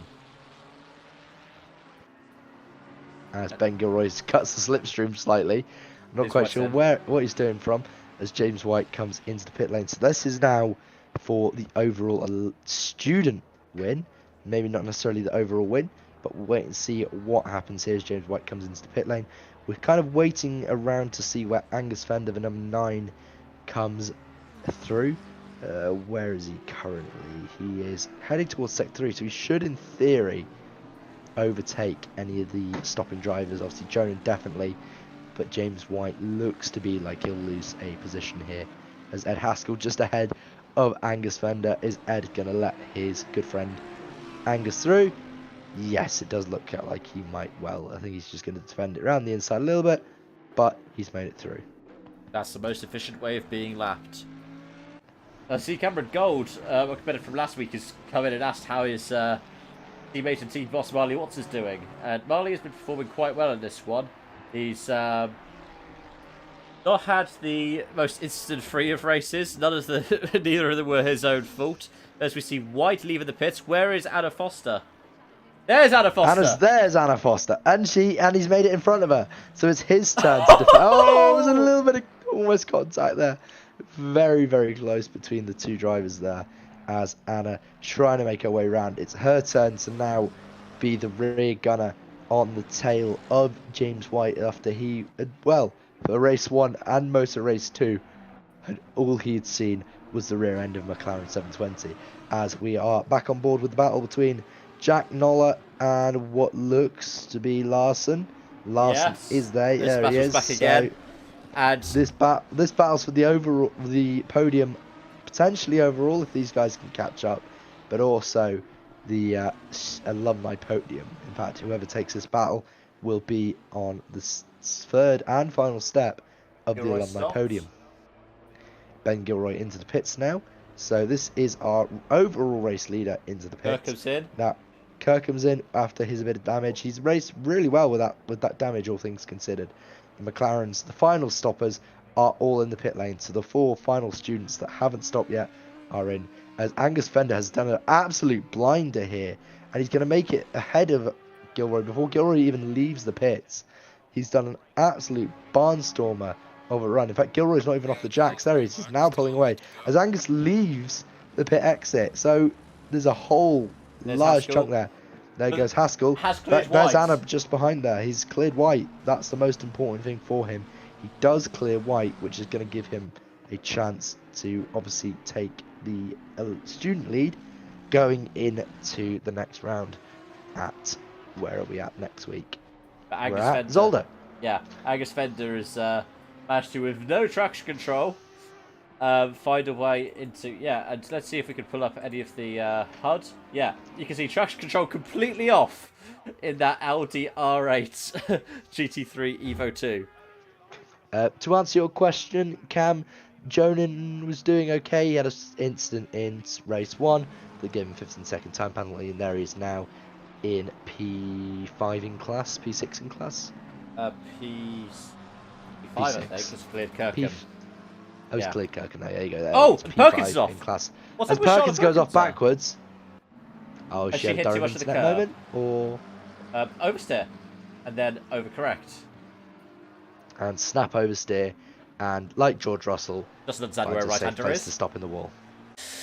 Oh, I thought we were going to go Imola 2020. I did realise we were going a bit more recent.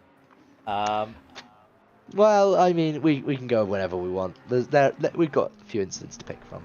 But again, obviously we shouldn't pick too harshly, as Angus Fender comes through to complete lap 15, also lap 14, onto lap 15. Now he's going to try, or 16 even, yeah, I am right, 15 onto 16. He's going to try and make his way around what looks to be Kirkham just ahead. I do believe that is, yeah, that's Kirkham just ahead. So obviously, yeah, Kirkham on some fairly cold tyres still. As Anna's trying to make her way around, as Ed Haskell's going to play a little bit of devil's advocate here. He needs some space on the circuit. 3 wide as Ed Haskell accidentally gets caught up in the battle. And James White is going to continue to hold station against Anna Foster, as Anna looking for a way around James any way she can. She is desperate to make that position again, even though it's not for an actual position in terms of their classes. I'm sure Anna doesn't want to be off that final podium step for the overall race.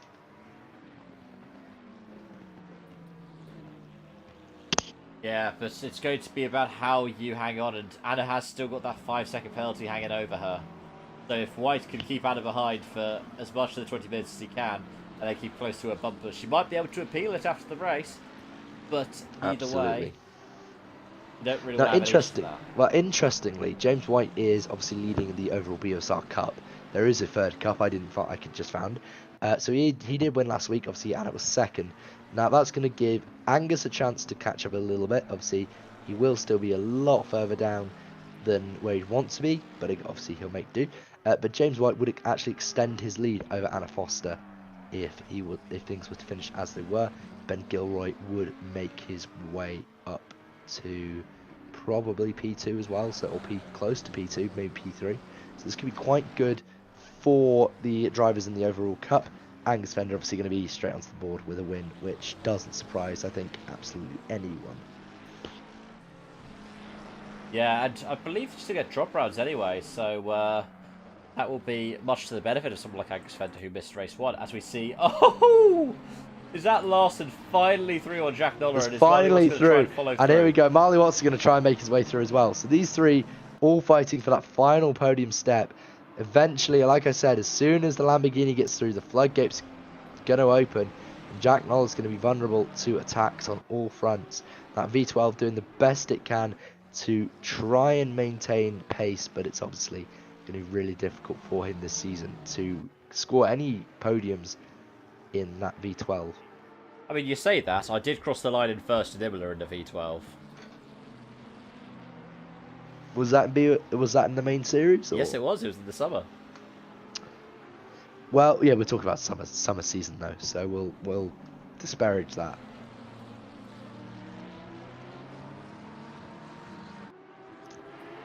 As we have 18 minutes left to go, and Angus Fender time penalty. Ooh. Now, we've got no for? updates from the stewards.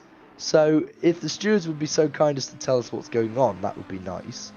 But there's 3 time penalties been given out.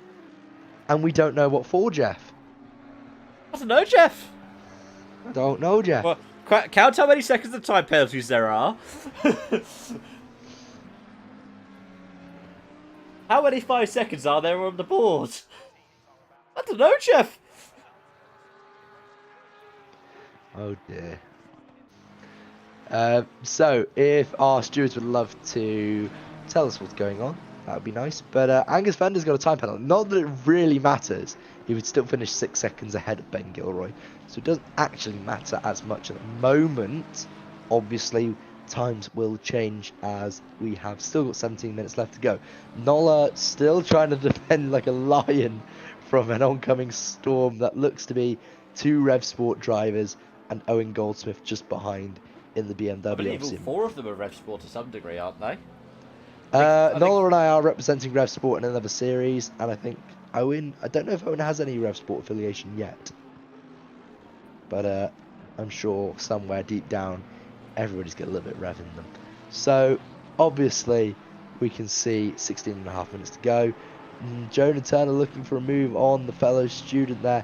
This is actually for the podium positions on the student podium. So actually, although Jonan doesn't need to make this move, Owen's going to finish in P5 in the students anyway at the moment, as Chatburn is only 3.7 seconds away. He would obviously like to get the move done on track. I think Jonan is that kind of driver that really likes to get moves done on track. I think any driver is. Not if I know somebody's got a penalty, I'll sit behind them because it gives them the agony of knowing. As Marley Watts does exactly what I'd imagine he would do. And nope, the switchback works. He's going to get the switchback and he's going to complete the switchback. Wow, what a move from Jack Noller to maintain that position. But I was kind of expecting Marley to just get random and go and pull away. Now, this is one of the things, is the V12 Aston. As I see Turner up the inside, we see another. There's an issue for Perkins. For Perkins again. She had another moment somewhere as Jonan Turner does get down the inside of Owen Goldsmith. He's going to get the move done here. Owen is going to look to see where he can go. I don't think there's anywhere he can really go except stick behind the driver for Rev Sport International. That lovely tribute livery to Black History Month. a bit of his culture, Black History Month and his culture, and just everything in general. It's lovely livery and really well made by Jonah Turner. As Angus Fender comes through once again, he's building a second lap lead at the moment, even without traction control. I'm sure the tyres now are starting to absolutely bleed out time. Eventually we're going to see lower times, and I think that's what he's trying to do now, is pull away before any incidents occur. Got a lot of space in front of him to pull away into as well. The closest battle that we have up at the front is the battle for the final podium spot. And then behind that we've got the battle for P6, which we have 4 cars still involved in. Potentially Jack even 5. Noller, Look at Aidan Chatburn in the background there. Jack Noller absolutely just holding everybody up at the moment. Chatburn is closing up. Lodge will probably be here soon. It's going to be an absolute trolley There's train. Haskell. There's Haskell. I'm sure Haskell's going to love to get involved in this. Noller might try and use Haskell to an advantage to try and give pardon me, give himself a tiny bit of breathing room. So we'll wait and see what happens there. As there you go, look at that, a 5-6 car train going on at the moment. 5 of those 4 position. Ed Haskell at the front, obviously not 4 position, but still involved in his own way. Jack Noller As again, it looks to be, is it me or they're train. catching? It looks to me like they're catching another car, the 129. That is Aiden Or is that? Larson. It looked to me like they were catching Aiden a little bit there. Don't think they are, but Aiden doesn't seem to be pulling away just Oh, yet. hang on. Larson's off. Larson's off. What's happened to Larson? He's hit the curb. Sausage curb. And mid-engine moment. Oh, he's hit the wall. Oh, no. And here So we are on the pit Larson, straight. after all that hard work, is going to... Oh, poor Ed. The best thing Ed Haskell can do now is just pull off onto the AstroTurf and hope. Just let them go, Ed. Let them go. It is a man who does follow the letter of the law, though. As we see Turner and Watts battling away. There we are. He gets out the way for. Right, so he lets Noller through. Oh, Let Marley no! through his contact. Ed goes round. Oh no! And Turner goes through. And Chapman they've goes touched through. Gav. They've touched. They've spun their policeman 180 degrees. Oh, and he spun the policeman for 180 degrees.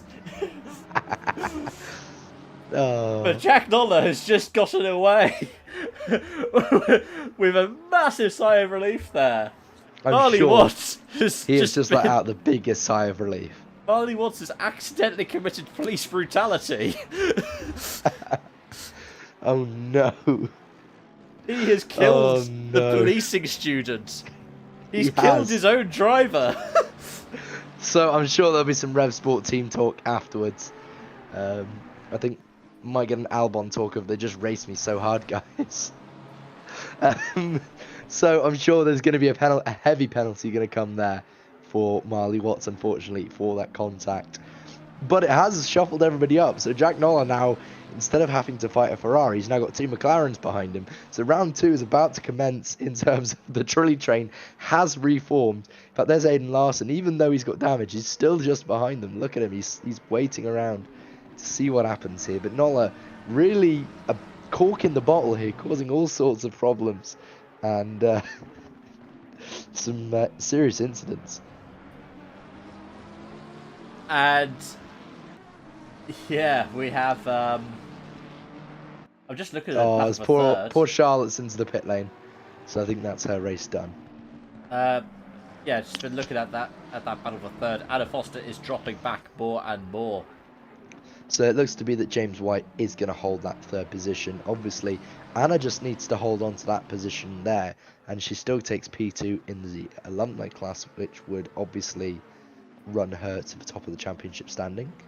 At the moment, of course, we've got drop rounds to come in. Probably we'll start looking at them talking towards round 5 and 6 before we even worry about drop rounds. First few rounds really don't matter for much. As we see Jack Noller once again creating his own little conga line of modern machinery behind that beautiful classic Aston as the sun starts to set. In fact, the Bilstein livery, I believe that's the infamous VLN one where I believe they won for one at the one in the Nevo 24 hour. I'm not quite sure. Yeah, I don't think it's the one that won Bathurst, 'cause I think that's the R Motorsport one, isn't it? That's already in the game. That was, yeah. That is, yeah, it's correct. This seems like it's about to look at. However, Ed Haskell has gone past Ruben Curtis as well. Here we go. Look at this. Chapman's looking to the inside of Turner into turn 2. Jonah might just want to have a bit of relief from having been stuck behind the V12. See if Chapman can be the first person through. Yeah, I think that somebody's got to take the bullet and just try and throw it, because otherwise they're just going to be sat behind him the whole time, and that V12 will just sit there forever. He'll never move. He has the widest V12 in history. That's a little bit of a that's a little bit of a bump draft there from the McLaren. The V12 doesn't particularly like bump drafts. There's a tendency to be lifted up in the air when it happens, telling you from experience. Yeah, I was going to say that McLaren especially will get right underneath rear end of that car.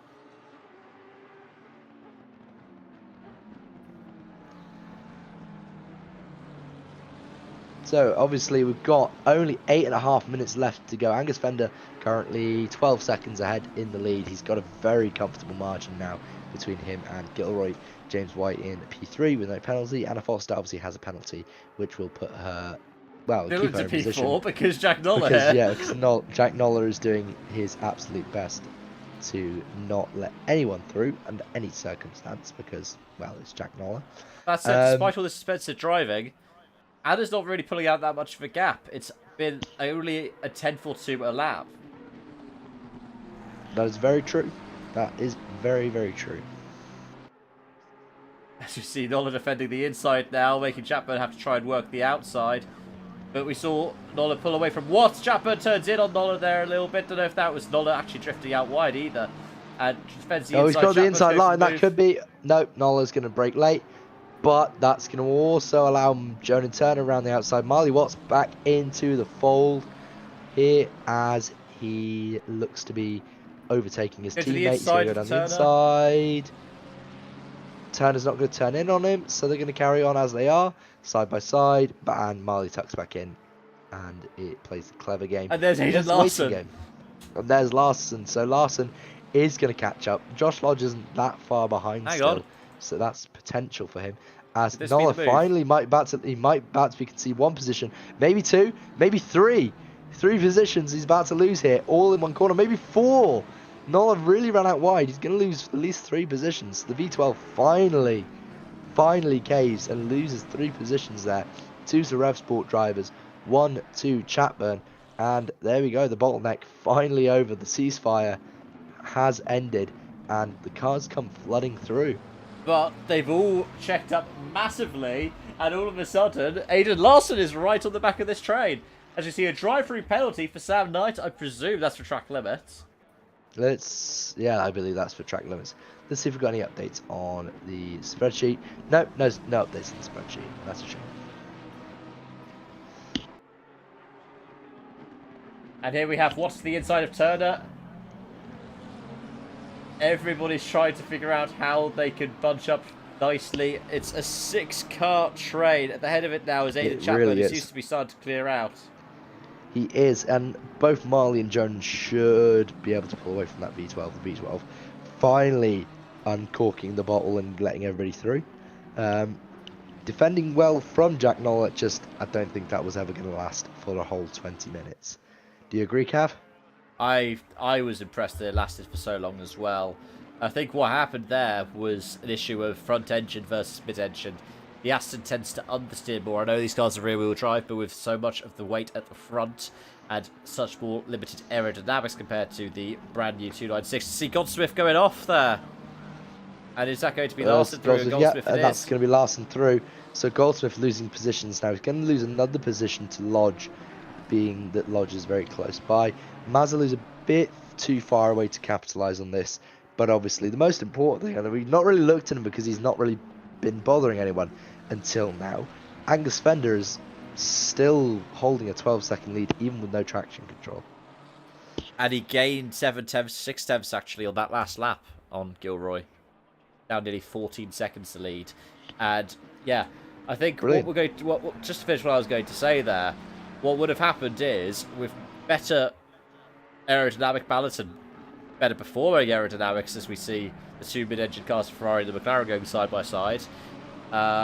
Chapman was able to just hold on around the outside of the V12, which compromised Noller. Was able to then hold on, and then during the chicane, as it went from the outside to the inside, and then the inside for the other hairpin, they were to then make the move. Absolutely. Good job from all these drivers. Oh! As Marley Watts has gone off. What's going on with Marley Watts? That must have been a hardware issue, because let's have a look. So he turns in. And Yeah, that's a hardware issue. It's got to be. What on earth? What happened to Marley? That was... He's out the server. He's out the server, so it could be internet as well. That was interesting. That's going to hand Jack Noller back his podium place. So after all of that, after all the scraps, all the conflict, oh, Penny reckons he got a. Oh no, I don't know if that was the drive-through, but yeah, potentially not. Maybe Marley had a drive-through and just went, nope, I'm not He doing lasted that. through on Nola though. And that podium Larson's has about to very quickly try gone and make back his way past. through, Gone back but away. we don't know it's 100% yet. We could see a last late break because the V12 has actually pulled ahead of the Lamborghini. There we go. Yeah, Oh. Nola versus Larson, round 3. Let's see how it goes this time. Larson's going to throw it down the inside. I don't think he's going to let Nola turn in. Nola's going to have no room to turn, not even attempt to switch back there. And Larson is going to probably shut the door on him. Here comes the dive. Before his late break and no contact. Nola thinks better and backs out. And now we have Lodge on the back of Goldsmith. Lodge on the back of Goldsmith. So, Nola trying to fight his way back through. He wants that podium place for the V12. It's going to be very difficult for him to manage, as there's a bit of a concertina there from the V12, causing the BMW of Owen Goldsmith to back up and back into Josh Lodge in his Ferrari. So, at the moment, Angus Fender looks set to win despite a 5-second penalty, quite a comfortable win.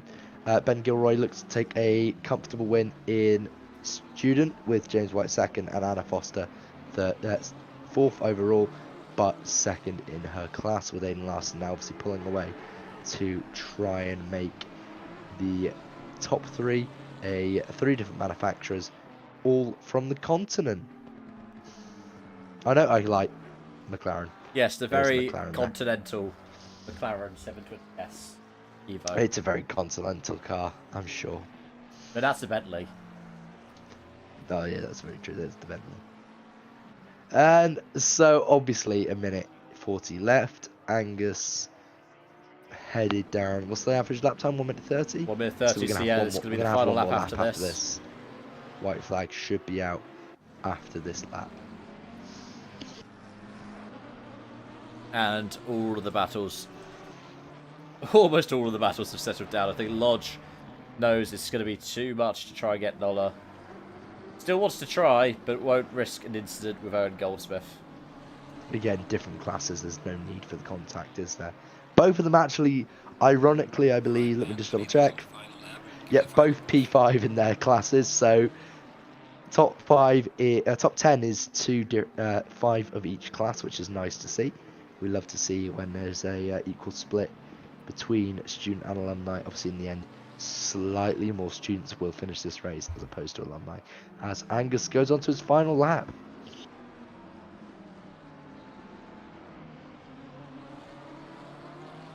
Yeah, it's almost, you almost run out of superlatives to describe the performance he's had today. No traction control, and yet still a lead like that.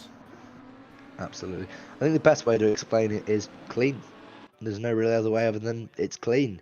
He's done super well. He's only got one thing to do, and that's drive. And he knows, if anybody here knows how to drive for a long time and drive well, it's Angus Fender. He has done this for a living for a number of years, and well, he's absolutely showing it now, as we see the battle raging on for what is obviously the minor positions in the top 10.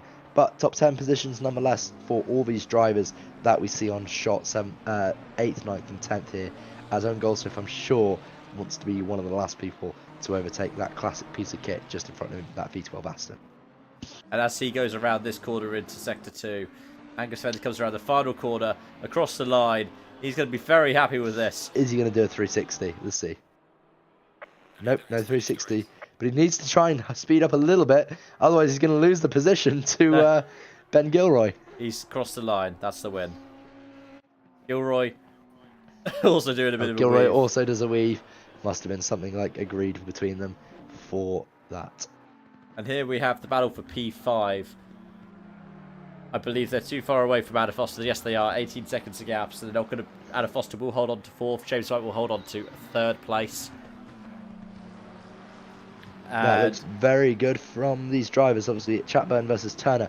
Actually, this is for the final podium place. So Jonah Turner's got one opportunity here to get round him. He's got to get a really good exit here. He could actually get him to the line. I don't think. Yeah, there we go. That was the last chance. I don't think, unless he gets an absolute stellar run now, he's going to run him right to the corner. It's going to be close. It's going to be so close. Less than a tenth of a second. Good run there by Jonah Turner. But Jonah Turner doesn't take it, and Chatburn just holds on there. He needed to do a little bit more to make his way around, as my camera looks like I am somewhere abroad. And Marley Watts, as Penny Dobbins suggested, it was a track limits drive-through. The DT on the screen when Marley... and he just went, "No, what? That's me," and drove into a wall. Yeah. So, not surprising. Angus Fender drove away, did exactly what he needed to do. Realised that he couldn't overtake on track, so he overtook in the pits and drove away with it. Yeah. Now, do stick with us. They've just gone to a debrief, and I believe we should be able to get some people through for interviews very shortly. Absolutely. Obviously, wanted to take a moment to thank all our sponsors, obviously SimGrid, NSE, and Special Effect for the help that they provide. And obviously, we will be back next week with Zolder, which could be a very interesting race. I remember racing that in the Lexus and throwing it over every curb that I could physically manage. It is a lot of fun to just Zolder, especially if you're in a front-engine car. It's very the rewarding. only person I believe is Ed. Oh, I think the Ed BMW. is the only. Oh, Goldsmith in the BM. Yeah, so Ed and Goldsmith are gonna have a good time. And also Benjamin and Nola. Oh, in the Astons. and Nola, but the V12. No, you don't take the V12 over curbs. I can attest to that. The V8, on the other hand, is seen as one of the ones that you do want to have over the curbs. And let's see if we can get the rest of our top three in. I believe they are slowly being moved down. So we're trying to apologise to stewards. I don't think we can kidnap them, can we? No, we can't show the audience. No. I can see our drivers are congratulating each other. Jonah's there congratulating Aiden for the battle towards the end of that race. That was fantastic to watch. I was really happy with how that looked. Absolutely. I'm full agreement there. Really good stuff from all those drivers. And there we go. Have third place. So let's bring in James White. James, hello. Congratulations on the third place again. How did you find it? Yeah, so the feature race, the first race, the sprint race, that went pretty well. There were a few close battles. I think I did it pretty much as well as I could. The feature race, I got 3 track limits within 5 minutes. And sat there, not doing much for 40 minutes, just praying I didn't get another one. It was the right play because I knew I didn't really have the pace to catch, and I needed the points on a track I'm not very strong on. So it worked out okay, I think. Absolutely.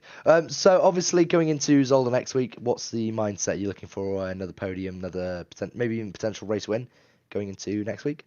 Yeah, so as I said before, I think Valencia is one of my weakest tracks. So it's good to come out with a third here. But Zolder, I haven't touched it for a while, but I'm pretty strong there. So we'll see. We'll see how Ben turns up next week. If he has really good pace again, then we'll go from there. But yeah, I've got high hopes for next week. And of course, I was just going to say, over the weekend, you were harnessing your skills in other cars, driving the V12 for BUSR Esports at the Williams Gaming Club launch event. Did that benefit your practice at all for Valencia, having to drive a car that was quite a bit slower than the Ferrari that you're used to? You know what? Weirdly, yes. One, because it's a 6-hour race, obviously. It's a lot of driving. But driving a slower car where you have to be more patient definitely is a trait that I needed to carry forward to the Ferrari. So, that event was fun, and it definitely helped me a lot, I think. I've got one more question. What does the back end of McLaren taste like? Oh, God. How many times was I in it? Yeah, I mean, are you referring to Anna? Yeah, obviously a good battle between you two. But yeah, stuck behind her for so long, I'm sure must have been frustrating internally for you. But you jumped her on the pit stops, I'm sure that must have put a smile on your face. Yeah, it did put a smile on my face. But it's early season. I'm just trying to get points on the board, and doing certain moves would be frowned upon at this stage. So I'll leave it for later in the season when I'm desperate. Yeah, thank you for that, James, and good luck for the rest of the season. We'll see you again soon. Yeah, thank you. See you guys soon. And it looks like we might not be able to find Gilroy, in which case let's bring in our feature race winner. Angus Fender, congratulations on the race win. How was that with zero traction control? Interesting. Qualifying was suboptimal. I can't really explain that. It just didn't really come together. But then, hey, it made the race interesting. The sprint was a good little comeback drive after being caught up in that melee between turn 1 and 2. And then the feature, having started 4th, a bit of a hack early on. It was a bit scrappy, quite messy. It's very hard to race, especially McLarens with their ridiculous traction when I haven't got any. So had to get my thinking cap out and then try and pull something out of the bag in the stops, which I managed to do. The 1 lap pace was always there, but trying to work racecraft right when you have to drive the car more cautiously without the safety net to catch you. It's difficult, and it was definitely the challenge I was hoping it would be, but qualifying definitely made it a little bit harder. Absolutely. Well, obviously, great drive from yourself. Good battle between you and Ben at the start. Obviously, good drive from McLaren's. Going into Zolder next week, first of all, are you going to be there? I think Zolder next week, I'll probably be where you are. As I may have been tonight. I need to thank Cav on the comms because I was meant to be commentating this week, and I was like, hello, can I race, please?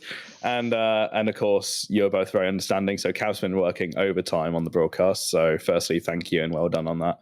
But I think I'll probably go and repay the favor this time next week by jumping in the comments box and doing some talking for a change because I don't do enough of that as it is. Well, I disagree, but anyway.